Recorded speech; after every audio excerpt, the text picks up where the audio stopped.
Yo, what's going on, guys? RageLB back again, and I played Marvel Rivals yesterday, and I thought for my video today, maybe I should review it because it's had nothing but good reviews. And while I can agree to some of it, like it runs smooth, it didn't crash, no weird bugs, no hacked lobbies, anything like that. So I will give it an A plus as far as being ready out of the gate.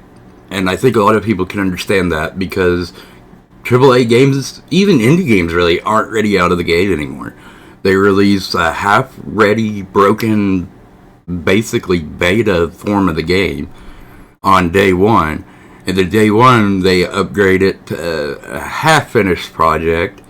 And then on about month one, month two, month three, then we finally get a bigger patch, and then the game is more ready. And I would say it would be like a B minus on the ready scale at that point. So we need to start holding every game to the standard of don't release them anymore until they're ready. If you want to do a what's it called, an early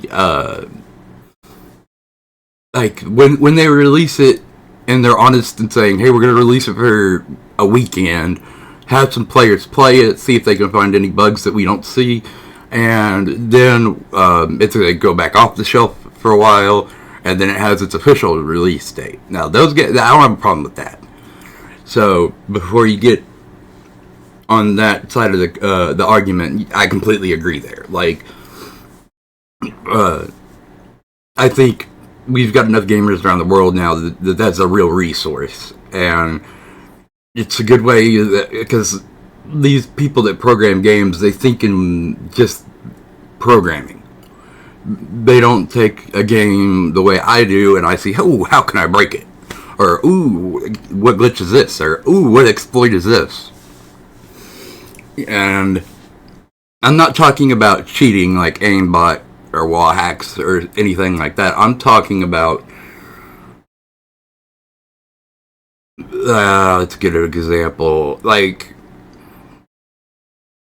there used to be a whole community behind the zombies glitches in Call of Duty games, and while most of the time those leaderboards they would delete you because they could tell by your stats, like by how many headshots you got, by how many total zombie kills you got, whether or not it is a realistic game or a cheated game.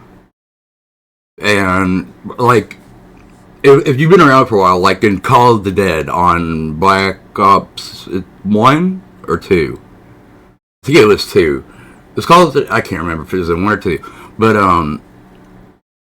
if you left the bottom door of the lighthouse closed and you were on the outside of the lighthouse, if you ran up, you didn't run up, but if you crouch walked up the side of the stairs, because it was like it had two smooth paths and then stairs in the middle, and on the right path, or for you guys, I think this is the right side, on the right path, you would crouch walk up and you would line up a twig to the corner of the wall in the path. And if you hit that twig in that corner just right, the zombies would ignore you and then go on the inside of the lighthouse and then pile up at that door, and you got free headshots. Or if you needed to go AFK for a minute, this was before we could pause games. Like, used to, a zombies game was a zombies game. You played it out. And that's what we mainly used it for, were bathroom breaks, a break to eat, and then just whoever's left on the map would go on the inside of the lighthouse and clear out the zombies that stayed on you, and then they could keep the rounds going, and you can take a break. And or like at the same map, you go over to where Mule Kick was on the back of that boat, and there is a bunch of like storage containers, and on one of them, the doors are open. Well, if you put a crawler or even a tall zombie at a certain point lined up with that door, you could knife and it would try to knife the zombie, but you would get stuck on the door and go up the container, and you could end up on top of the container. So that's what I'm talking about. I don't see that as cheating. I think cheating is very different because there's at least effort into like the things that I'm talking about. Like you still have to go, you still have to get the kills, you still have to put the time in. It's not a free headshotter. Like, and when I said they would line up at that door at the bottom of the lighthouse, I said they lined up for headshots, but no, they lined up, and you just, like you're regularly shooting for headshots in a train. You got to keep the aim on the heads, and if you don't keep that aim there, then you ain't gonna get it. So it's not like an aimbot or like an aimbot, wall hack, those kind of things, where you're messing with like the data in the game, where you're not just taking what they gave you and exploiting something. You're taking what they gave you and changing it so that you have some kind of god mode.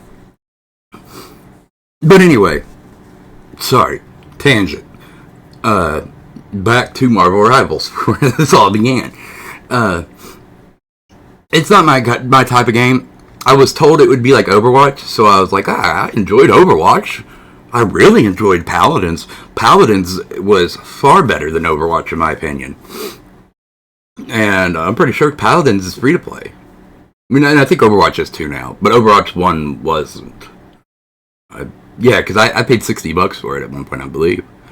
And I never really played Overwatch 2. I might play Overwatch 2 after playing Marvel Rivals and being so disappointed. But Marvel Rivals, there are definitely characters that are completely broken, and other players, and when I say player, I mean the character in the game, like Iron Man, like Spider-Man, like Wanda, Hulk, Bruce Banner, all of them. Basically, there is like 4 or 5 characters that you pretty much use them, and you win. Like, that's not my kind of game. Like, if it was like I thought it'd be like Overwatch, where you're defending something, trying to get it from point A to point B, or you're on defense trying to keep the bus or whatever it is from getting to point A and point B. So the fact that they didn't really have the game mode, it was just TDM, really, or kill confirmed. Like, and then there was like some kind of weird soccer game.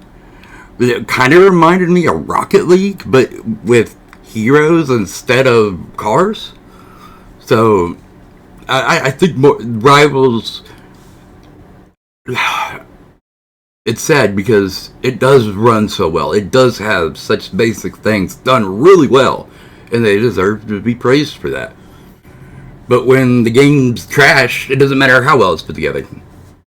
It's just a trash game. And I already uninstalled it. I'm not even going to keep the space on my PC. And now if they update it and it does get that aspect of like protecting a bus as it moves or whatever, I might give it another shot then. But like I said, I just felt like I wanted to go play Paladins or Overwatch. Like, if your game makes me want to go play other games, then something went wrong. But anyway, if you made it this far, please drop me a like, a follow, a subscribe, turn the notifications on, and I'll catch y'all in the next one. Peace.